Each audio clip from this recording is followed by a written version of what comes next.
എല്ലാ മാന്യ സുഹൃത്തുക്കൾക്കും നമ്മുടെ 12ാം അധ്യായത്തിലേക്ക് സ്വാഗതം. Make your life happy and simple എന്ന നമ്മളുടെ മനഃശാസ്ത്ര പാഠഭാഗത്തിൻ്റെ ഇനി കഴിഞ്ഞ ലക്കത്തിൻ്റെ കുറച്ച് ഭാഗങ്ങൾ കൂട്ടിച്ചേർക്കാനുണ്ട്. നമ്മൾ ആ ചൈൽഡ് ഈഗോ സ്റ്റേറ്റിനെ കുറിച്ച് കൂടുതൽ പറയുമ്പോഴൊരു കാര്യം, ഇപ്പോൾ ഒരു 5 വയസ്സുള്ള ഒരു കുട്ടി ഒരു പാവേനെ മടിയിലൊക്കെ കിടത്തിക്കൊണ്ട് അതിനെ കുളിപ്പിക്കുന്നതും അല്ലെങ്കിൽ അതിനെ അണിയിച്ചൊരുക്കുന്നതും പൗഡർ ഇടുന്നതൊക്കെ ആയിട്ട് കാണിക്കുന്നുണ്ടെങ്കിൽ അത് ഏകദേശം ഈഗോ സ്റ്റേറ്റാണ്. ആ കൊച്ചുകുട്ടി അച്ഛനമ്മമാർ കുട്ടികളെ ചെയ്യുന്നത് ആ കുട്ടിയെ തന്നെയായിരിക്കും ചെയ്യുന്നത് മനസ്സിലാക്കിയിട്ട് എന്താണോ എന്നുള്ളത് കോപ്പീഡ് ബിഹേവിയറാണ്. അപ്പോൾ അങ്ങനെ ആ കോപ്പീഡ് ബിഹേവിയർ കാഴ്ചവെക്കുന്നത് പാരൻ്റാണ്. അപ്പോൾ 4 വയസ്സായ ഒരു കുട്ടി ഒരു കൊച്ചുകുട്ടീനെ അണിയിച്ചൊരുക്കുന്നത് എന്ന് കാണിക്കുന്നുണ്ടെങ്കിൽ അത് പാരൻ്റ് ഈഗോ സ്റ്റേറ്റാണ്. ആ കൊച്ചുകുട്ടിയുടെ പാരൻ്റ് ഈഗോ സ്റ്റേറ്റാണ്.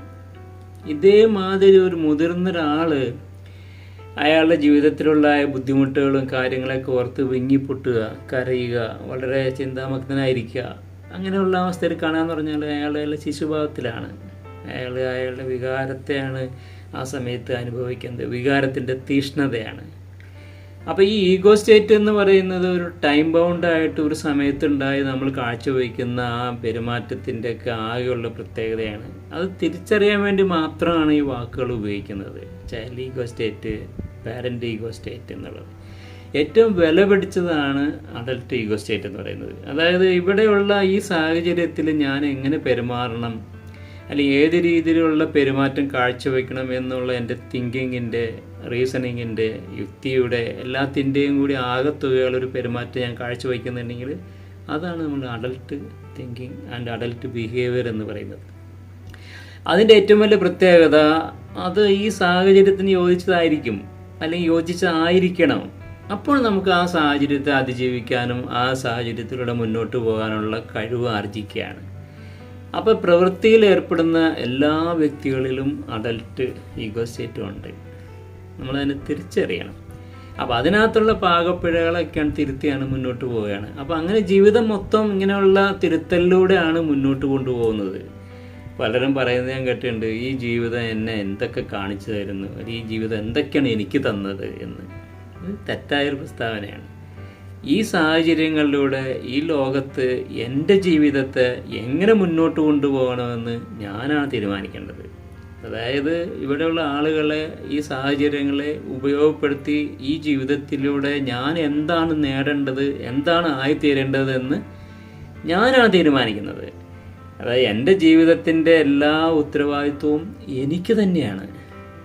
പലപ്പോഴും ഞാൻ എൻ്റെ മാനസിക ആശ്വാസത്തിന് വേണ്ടിയിട്ട് മറ്റുള്ളവരിൽ അല്ലെങ്കിൽ സമൂഹത്തിൽ, എൻവയറമെൻറ്റിലൊക്കെ ഞാൻ പഴിചാരുകയാണ്. അതങ്ങനെ ആയതുകൊണ്ട് ഇതിങ്ങനെ ആയത്, അതങ്ങനെ ആയതുകൊണ്ട് ഇതിങ്ങനെയായി, ഈ രാഷ്ട്രീയം മോശമായതുകൊണ്ട് ഇങ്ങനെയായി, അങ്ങനെ നമുക്ക് ഇഷ്ടം പോലെ ന്യായീകരണങ്ങളാണ്. അടിസ്ഥാനം ഈ സമൂഹത്തിൽ എങ്ങനെ ജീവിച്ച് എങ്ങനെ എൻ്റെ ആവശ്യങ്ങൾ നിറവേറ്റപ്പെടണമെന്ന് എൻ്റെ ചിന്താഗതിയുടെ ആകത്തുകയാണ്. എൻ്റെ ജീവിതത്തിൻ്റെ ഉത്തരവാദിത്വം ഞാൻ തന്നെയാണ്. അപ്പം അങ്ങനെയുള്ള ആ ഒരു അവസ്ഥ കൂടി നമ്മൾ സ്വയം തിരിച്ചറിയണമെന്നുള്ളതാണ് ഈഗോ സ്റ്റേറ്റ് എന്നുകൊണ്ട് ഉദ്ദേശിക്കുന്നത്. അതായത് ആളുകൾ ഓരോ സമയങ്ങളിലും ഓരോ വിധത്തിലൊക്കെ പെരുമാറുന്നത് അതിന് അതിൻ്റേതായ ഗുണദോഷങ്ങളുണ്ട് എന്നുള്ള ഒരു കാഴ്ചപ്പാടാണ് നമ്മൾ ആ കഴിഞ്ഞ ലക്കത്തിലൂടെ ഉണ്ടാക്കിയെടുക്കുന്നത്. അപ്പോൾ ഈഗോ സ്റ്റേറ്റിനെ കുറിച്ച് ഇനി നമ്മൾ വീണ്ടും പല ഭാഗങ്ങളൊക്കെ ആവർത്തിക്കുന്നുണ്ടാവും. ഇപ്പോൾ ഒരുവിധം മനസ്സിലാക്കിയിട്ടുണ്ടാവും എന്നാണ് ഞാൻ മനസ്സിലാക്കിയിരിക്കുന്നത്. ഇനി അടുത്ത അധ്യായത്തിലേക്കുണ്ട്. നമുക്കൊരു താത്വികമായ ഒരു അടിസ്ഥാനമുണ്ട്. TA സൈക്കോളജി, എറിക് ബേൺ അത് അവരൊക്കെ ഡെവലപ്പ് ചെയ്ത എല്ലാവരുടെയും കൂടി ആശയത്തെ സംക്ഷിപ്തമായിട്ട് അവർ 3 ആശയങ്ങളായിട്ട് ചുരുക്കിയിട്ടുണ്ട്. നമ്മളതിനെ ഫിലോസഫിക്കൽ അസംഷൻസ് എന്നാണ് പറയുക. അതായത് ഒരു താത്വികമായ ഒരു സങ്കല്പത്തിലാണ് നമ്മൾ ഈ TA സൈക്കോളജി അടിസ്ഥാനപ്പെടുത്തിയിട്ടുള്ളത്. സിമ്പിളാണ്, 3 കാര്യങ്ങളേ ഉള്ളൂ. ഒന്നാമത്തെ, പീപ്പിൾ ആർ ഓക്കെ എന്ന് പറഞ്ഞാൽ നല്ല ജനങ്ങളെല്ലാവരും ശരാശരി ശരിയാണ്. നമുക്ക് ഓക്കേനെസ് എന്ന് പറഞ്ഞാൽ എനിക്ക് തോന്നിയത് അതാണ്, നിങ്ങൾക്ക് അതിൻ്റെ അർത്ഥം കൊടുക്കാം. People are okay. രണ്ടാമത്തേത്, every one have the capacity of thinking എന്ന് പറഞ്ഞാൽ ഓരോരുത്തർക്കും ചിന്തിക്കാനുള്ള ശേഷിയുണ്ട്. മൂന്നാമത്തത് എന്താന്ന് വെച്ചാൽ peoples decides their own destiny and these decision can be changed. എന്ന് പറഞ്ഞാൽ നമ്മൾ ഓരോരുത്തരും നമ്മളുടേതായ ഒരു ജീവിത അന്ത്യം, അതില്ലെങ്കിൽ ജീവിത ലക്ഷ്യം, അതല്ലെങ്കിൽ ഒരു ജീവിത ലക്ഷ്യം തന്നെ തീരുമാനിച്ചിട്ടുള്ളതാണ്. അതാണ് അതിനകത്ത് ഏറ്റവും പ്രത്യേകത. അതായത് തീരുമാനത്തിലൂടെയാണ് ആ ജീവിത ലക്ഷ്യത്തിലേക്ക് എത്തിച്ചേരുന്നത്. ഇതിന് വളരെ ഗൗരവമുണ്ട്. ഞാൻ അടുത്ത സെൻറ്റൻസ് എന്താണെന്ന് വെച്ചാൽ ഈ ഡിസിഷൻ ക്യാൻ ബി ചേഞ്ച്ഡ്. നമുക്ക് ഈ ഡിസിഷൻ വേണമെങ്കിൽ മാറ്റാം. അതായത് പുതിയ അറിവിൻ്റെ ആവശ്യങ്ങളുടെ പ്രശ്നങ്ങളുടെയൊക്കെ അടിസ്ഥാനത്തിൽ നമുക്ക് ഈ ജീവിതത്തിൻ്റെ ആ ഗതിവിഗതിയെ നമുക്കൊന്ന് മാറ്റിയെടുക്കാം. അപ്പോൾ ഈ മൂന്നാണ് നമ്മളുടെ ഫിലോസഫിക്കൽ അസംഷൻ. നമുക്ക് അതിൻ്റെ വിശദഭാഗങ്ങളിലേക്ക് പോവാം. അപ്പോൾ പീപ്പിൾ ആർ ഓക്കെ എന്ന് പറഞ്ഞാൽ നമ്മൾ ആദ്യം മനസ്സിലാക്കിയെടുക്കേണ്ടത്, നമ്മളെ വ്യക്തികൾ എന്ന നിലയിൽ നമ്മളെല്ലാവരും ഒരു ലെവൽ ആണ് ഉദ്ദേശിക്കുന്നത്. എല്ലാവരും ഓക്കെനെസ് ഉള്ള ആൾക്കാരാണ്. എന്ന് വെച്ചാൽ ഞാൻ എന്നെ ഏത് വിധത്തിൽ സ്വീകരിക്കുന്നു, മനസ്സിലാക്കുന്നു, അതേമാതിരി തന്നെ മറ്റൊരാളെയും നിങ്ങളെയും മനസ്സിലാക്കുന്നു, അംഗീകരിക്കുന്നു, തീരുമാനിക്കുന്നു. People are okay. അപ്പോൾ ഈ ഓക്കെനെസ് നമ്മളെ ഓരോരുത്തരിലും ഉണ്ട് അല്ലെങ്കിൽ ഉണ്ടാവണം എന്നാണ് നമ്മൾ വിവക്ഷിക്കുന്നത്. എല്ലാവരിലും അത് ഉണ്ട്. എന്ന് വെച്ചാൽ ഒരു മനുഷ്യൻ എന്ന നിലയിൽ അതിൻ്റെ ആ എസൻസിനകത്ത് ഞാനും നിങ്ങളും ഒന്ന് തന്നെയാണ്, ഒരേപോലെ തന്നെയാണ്. ഇപ്പം എൻ്റെ നേട്ടങ്ങൾ നിങ്ങളുടെ നേട്ടങ്ങൾ വ്യത്യാസം ഉണ്ടാവാം, അല്ലെങ്കിൽ എൻ്റെ നിറം, അല്ലെങ്കിൽ എൻ്റെ ജാതി, വർഗം, ലിംഗം ഇതൊക്കെ വ്യത്യസ്തമാണെങ്കിൽ പോലും മനുഷ്യൻ എന്ന നിലയിൽ നിങ്ങളെ ഞാൻ എന്നെപ്പോലെ തന്നെ ഒരേ ലെവലിൽ കാണുന്നു എന്നാണത് അർത്ഥമാക്കുന്നത്. അപ്പോൾ ഇതിൻ്റെ ഈ ഫിലോസഫിക്കൽ അസംഷൻ നമ്മൾ പറയുന്നതിന് കാരണം എന്താണെന്ന് വെച്ചാൽ നമുക്ക് എന്തെങ്കിലും ഒരു താത്വികമായൊരു നിലയിൽ നിന്നിട്ടാണ് ഓരോ കാര്യങ്ങൾ മനസ്സിലാക്കാനോ പ്രവർത്തിക്കാനോ കഴിയുള്ളൂ. അപ്പോൾ അതിന് വേണ്ടിയിട്ടുണ്ടായിരിക്കുന്ന ഒരു അടിസ്ഥാനമാണ്. അതിന് വില കൊടുക്കണം കേട്ടോ. നമ്മൾ ഇന്ത്യൻ ഭരണഘടന അല്ലേ ആലോചിച്ച് നോക്കുക. ഇന്ത്യയിലെ എല്ലാവിധ ജനങ്ങളും എല്ലാവരും പ്രസിഡന്റ്, പ്രധാനമന്ത്രി, അല്ലെങ്കിൽ മറ്റു കുഞ്ഞു ഗവൺമെൻറ്, ഗവർണർ, എല്ലാവരും ആ പറയുന്ന താത്വികമായ അടിസ്ഥാനത്തിൽ പ്രവർത്തിക്കണം, ജീവിക്കണം എന്നാണ് വിവക്ഷിക്കുന്നത്. അപ്പോൾ അതിന് എഗെയിൻസ്റ്റ് ആയിക്കഴിഞ്ഞാലാണ് law and order, police, case, കോടതിയൊക്കെ രംഗത്ത് വരുന്നത്. അപ്പോൾ ഇവിടെ എന്ന് വെച്ചാൽ നമുക്ക് ഈ ആശയങ്ങളെ അല്ലെങ്കിൽ മനുഷ്യനെ കുറിച്ച് പഠിക്കാനും അവരുടെ സ്വാഭാവികമായ അല്ലെങ്കിൽ സാമാന്യമായ ജീവിതത്തെ തിരിച്ചറിയാനൊക്കെ ഒരു ഫിലോസഫിക്കൽ അണ്ടർസ്റ്റാൻഡിങ് ഉണ്ടാകാൻ വേണ്ടിയിട്ട് പറഞ്ഞിരിക്കുന്ന ആശയങ്ങളാണ്. അപ്പോൾ ഓക്കെനെസ് എന്ന് പറയുന്നത് ഞാൻ ചില സമയങ്ങളിൽ നോട്ട് ഓക്കെ ആയിട്ടൊക്കെ പെരുമാറുന്നുണ്ടാവാം. മറ്റൊരാൾ എന്നോട് എനിക്കിഷ്ടപ്പെടാത്ത വിധത്തിലൊക്കെ പെരുമാറുന്നുണ്ടാവാം. അതെനിക്ക് ഇഷ്ടമല്ല എങ്കിൽ പോലും ആസാൻ എസൻസ് താത്വികമായി, വ്യക്തിപരമായി, അന്തസത്ത എല്ലാവരിലും ഒന്ന് തന്നെയാണ്. അതാണ് ആ പീപ്പിൾ ആർ ഓക്കെ എന്നുള്ള ആശയം കൊണ്ട് ഉദ്ദേശിക്കുന്നത്. ഈ ഓക്കെനെസിൻ്റെ കൂടെ ഒരു കാര്യം കൂടി ഉണ്ട്. അതായത് ഞാൻ ഒരു സ്റ്റെപ്പ് മുകളിലല്ല, മറ്റൊരാൾ ഒരു സ്റ്റെപ്പ് താഴെയുമല്ല. നമ്മുടെ നേട്ടങ്ങൾ വ്യത്യാസങ്ങളായിരിക്കാം, നമ്മുടെ കോട്ടങ്ങളും വ്യത്യാസങ്ങളായിരിക്കാം. എന്നാലും നമ്മൾ ആസ് എ ഹ്യൂമൻ ബീയിങ്, മനുഷ്യൻ എന്ന നിലയിൽ ഒരേ ലെവലിലാണ് എന്നുള്ളതാണ് ആ ഓക്കെനെസിൻ്റെ മുഴുവൻ അർത്ഥവും. രണ്ടാമത് everyone have the capacity to think. നമ്മളതിനെ നല്ല രീതിയിൽ തിരിച്ചറിയണം.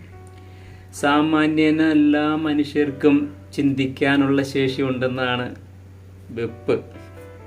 ആ ചിന്തിക്കുന്നതിലുണ്ടായിരിക്കുന്ന പ്രശ്നങ്ങളും പോരായ്മകളും കാര്യങ്ങളിലൂടെയാണ് ഓരോരുത്തരും ഓരോ വിധത്തിലൊക്കെ ആയി പോകുന്നത്. വളരെ ആപ്റ്റ് ക്രിട്ടിക്കൽ തിങ്കിങ് എല്ലാവർക്കും സാധിക്കണമെന്നില്ല. വളരെ പുവർ തിങ്കിങ് ആയിട്ടുള്ള ആൾക്കാരുണ്ടാവും. But everyone have the capacity to think. എല്ലാവർക്കും ചിന്തിക്കാനുള്ള ശേഷിയുണ്ട്. അത് തലച്ചോറിൻ്റെ ഒരു ശേഷിയാണ്. അപ്പോൾ ആ ചിന്തനത്തിലൂടെയാണ് മനുഷ്യനാവുക എന്ന് പറയുന്നത്. പിന്നീട് ഈ ചിന്തയ്ക്ക് തടസ്സങ്ങൾ അല്ലെങ്കിൽ പോരായ്മകൾ വരുന്ന 2-3 ഭാഗം എന്ന് വെച്ചാൽ സിവിയർലി ബ്രെയിൻ ഡാമേജ് ആണ്. അത് ആക്സിഡൻറ്റ് മൂലമോ മറ്റു വിധത്തിലോ ബ്രെയിനിന് വേണ്ടത്ര വളർച്ചയോ പരിക്കുകളെയൊക്കെ ഉള്ള ആളുകളെ സംബന്ധിച്ച് ശരാശരി ഒരാൾ ചിന്തിക്കുന്നത് മാതിരി ചിന്തിക്കാനുള്ള ശേഷി ഉണ്ടാവണമെന്നില്ല. പിന്നെ ഇൻടോക്സിക്കേഷനും അവിടെ പറയുന്നുണ്ട്. അതായത് മദ്യത്തിൻ്റെ ലഹരിയിലോ മറ്റു വിധത്തിലൊക്കെ ആയിക്കഴിയുമ്പോൾ ശരിയായ ചിന്താശേഷി ഉള്ളവരായിരിക്കില്ല. അപ്പം അങ്ങനെ ഒരു കോൺസെപ്റ്റ് പറയാൻ കാരണം എന്ന് വെച്ചാൽ സാമാന്യം നല്ല രീതിയിൽ ചിന്തിക്കുക അല്ലെങ്കിൽ നല്ല അർത്ഥത്തിൽ ചിന്തിക്കുന്ന ആ ഒരു ആംഗിളിലാണ് ഇത്. ഏതാണ്ട് 99% ആൾക്കാരെ ഉദ്ദേശിച്ച് ശരി തന്നെയാണ്. ആ 1% എന്ന് പറയുന്നത് ഇപ്പോൾ ഹോസ്പിറ്റലൈസ് ഒരാളെ സംബന്ധിച്ചിട്ട് മരുന്നിൻ്റെ ഒക്കെ ഇൻടോക്സിക്കേഷനിലൊക്കെ നിൽക്കുന്ന ഒരാളെ സംബന്ധിച്ച് ശരിയായ തീരുമാനം എടുക്കാൻ കഴിയില്ല, അല്ലെങ്കിൽ തീരുമാനത്തിലെത്താൻ കഴിയില്ല. അപ്പോൾ അവരെ സംബന്ധിച്ച് അവരുടെ കൂടെ നിൽക്കുന്ന ആൾക്കാരുടെയൊക്കെ സമ്മതിപത്രം വാങ്ങുന്നതിനുണ്ട്. അതുകൊണ്ടാണ് എല്ലാ ഓപ്പറേഷന് മുമ്പൊക്കെ അല്ലേ സമ്മതിപത്രം എഴുതി വാങ്ങിക്കുന്നുണ്ടാവും. നല്ല ഡയറക്റ്റ് റിലേറ്റീവിൻ്റെ, വളരെ അടുത്ത ബന്ധുവിൻ്റെ, അച്ഛൻ്റെ അമ്മയുടെ ഭാര്യയുടെയോ അങ്ങനെ ഓരോ ആൾക്കാരുടെ മക്കളുടെയൊക്കെ സമ്മതപത്രത്തോടെയാണ് അങ്ങനെയുള്ള കാര്യങ്ങൾക്ക് മുന്നോട്ട് പോകുന്നത്. അതിന് കാരണം അവർക്ക് ശരിയായി അവരുടേത് കാര്യത്തിൽ ചിന്തിച്ചൊരു തീരുമാനത്തിലെത്താൻ കഴിയുന്നില്ല എന്നുള്ളൊരു വൈപ്പുള്ളതുകൊണ്ടാണ്. ദെൻ മൂന്നാമത്തെ കാര്യം, peoples they are decide their own destiny. അത് നമ്മൾ മനസ്സിലാക്കിക്കേണ്ട ഒരു ഘടകമാണ്. ഇപ്പം നമ്മളങ്ങനെ ഓക്കെ ആണെങ്കിൽ പോലും ചില സമയത്ത് എൻ്റെ പ്രവൃത്തികൾ നോട്ട് ഓക്കെ ആയിട്ടൊക്കെ കാണപ്പെടും. അതായത് മറ്റുള്ളവർക്ക് ഇഷ്ടപ്പെടുന്ന രീതിയിൽ ആവണമെന്നില്ല. എന്ന് വെച്ചാൽ എല്ലാവരും തൃപ്തിപ്പെടുത്തിക്കൊണ്ടല്ല എല്ലാവരും പെരുമാറുന്നതെന്ന് ചുരുക്കിപ്പടി പറയാം. ഞാൻ എൻ്റേതായ ഇഷ്ടവും താല്പര്യവും അനുസരിച്ചിട്ട് പെരുമാറുന്നു. അത് മറ്റുള്ളവർക്കും ഗുണത്തിലാവണമെന്നൊക്കെയാണ് ഓരോരുത്തരൊക്കെ പറയുന്നത്. അങ്ങനെയാണ് വേണ്ടതും. പക്ഷെ സംഭവിക്കുന്നില്ല. നമ്മൾ ആ ഒരു ആംഗിളിലാണ് മൊത്തം ടിഎനെ ഇനി എന്താ പറയുക വിശദീകരിക്കാൻ അല്ലെങ്കിൽ വ്യാഖ്യാനിക്കാണ്ട് പോകുന്നത്. അപ്പോൾ അതിലേക്കുള്ള ചൂണ്ടുവലയാണ്. വേറെ വിധത്തിൽ പറഞ്ഞാൽ ഒരു മുതിർന്ന കുട്ടിയായിരിക്കുമ്പോൾ അച്ഛനമ്മമാർ നമ്മളെ ഇങ്ങനെ ഒന്നും ആക്കി തീർക്കുന്നില്ല. ശ്രദ്ധിക്കേണ്ട കാര്യമാണ്. They are not making us in a particular way. പക്ഷെ അവരുടെ വർത്തമാനങ്ങൾ, ആഗ്രഹങ്ങൾ, താല്പര്യങ്ങൾ നമ്മളിൽ ഒരു സമ്മർദ്ദത്തെ ഉണ്ടാക്കിയെടുക്കുന്നുണ്ട്. അങ്ങനെ ആവണം, ഇങ്ങനെ ആവണം എന്നൊക്കെ രീതിയിൽ. പക്ഷേ എപ്പോഴും നമ്മളാണ് ആ തീരുമാനത്തിലേക്ക് എത്തുന്നത്. ഇവർ പറയുന്ന രീതിയിലേക്ക് നമ്മൾ പോകണോ, അല്ലെങ്കിൽ അവർ പറയുന്നത് അനുസരിക്കണോ, അല്ലെങ്കിൽ അവർക്ക് എതിർക്കണോ, അല്ലെങ്കിൽ അതൊന്നും വേണ്ടെന്ന് വയ്ക്കണോ എന്നുള്ളൊരു തീരുമാനം ഓരോ വ്യക്തിയിലും ഉണ്ട്. ആ ഒരു തീരുമാനത്തെയാണ് നമ്മൾ അവർ ഓൺ ഡെസ്റ്റിനിയിലേക്ക് എത്തിച്ചേരുന്ന തീരുമാനങ്ങൾ എന്ന് വ്യാഖ്യാനിക്കുന്നത്.